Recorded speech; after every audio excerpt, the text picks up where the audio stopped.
If you are seeing this error while flashing a GSI, stop scrolling. Not enough space to resize partition. This is not a bug. This is not a fastboot problem. And your phone is not broken.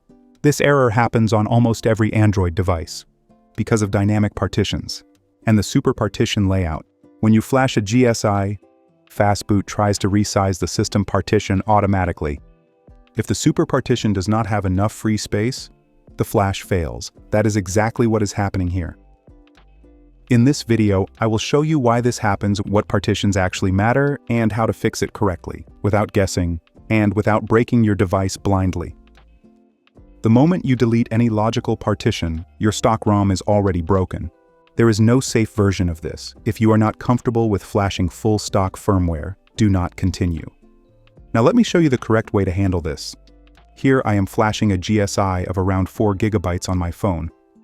But my system partition does not have this much available space, so fastboot fails. To fix this, I need to free space inside the super partition. That means deleting specific logical partitions that GSI do not use. You might ask, is it safe to delete partitions from the phone? This is a valid question. And yes, it is safe to delete these specific partitions when your goal is to run a GSI. You might also ask, can these partitions be backed up before deleting? The answer is no. You cannot back them up directly. But these partitions are always included inside the full stock firmware. That is why flashing stock ROM is the only way to restore them. So if you are not sure that you can flash stock firmware on your device, do not continue. Because after deleting these partitions and flashing a GSI, a full firmware flash is mandatory to go back to stock. Now let us talk about partition schemes. If you are watching this video, your device must support the AB partition scheme. A-only devices do not support GSI. You can confirm this by typing fastboot getvar all. This command shows complete device information.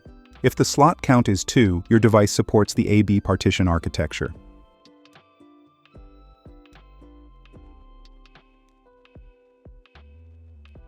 Now we begin deleting partitions. We always start with the product partition. Type the commands shown on the screen. product_A and product_B.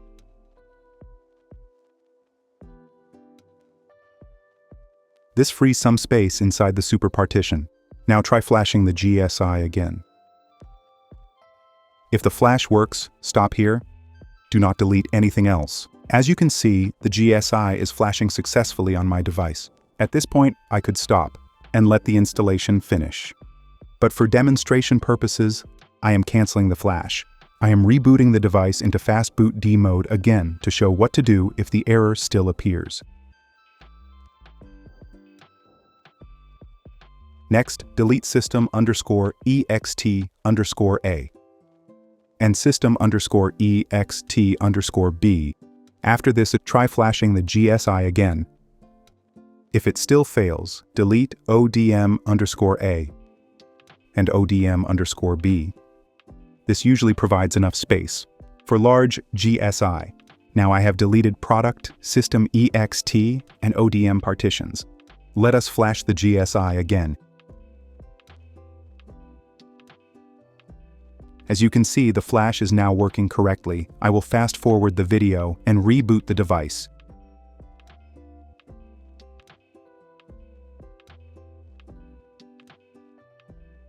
The device is now rebooting.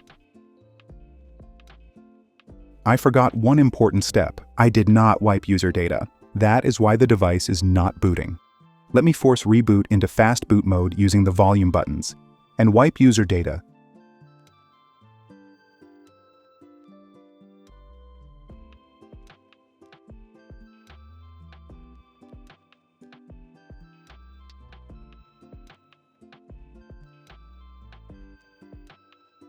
Now, as you can see that the device has successfully booted into the GSI ROM. Let me repeat the most important part. Deleting any logical partition breaks the stock ROM, it breaks OTA updates, and it requires a full firmware flash to restore. There is no exception to this. This is the real reason behind the not enough space error. While flashing GSI, if this video saved you time or prevented a mistake, subscribe to the channel. More deep, practical Android content is coming.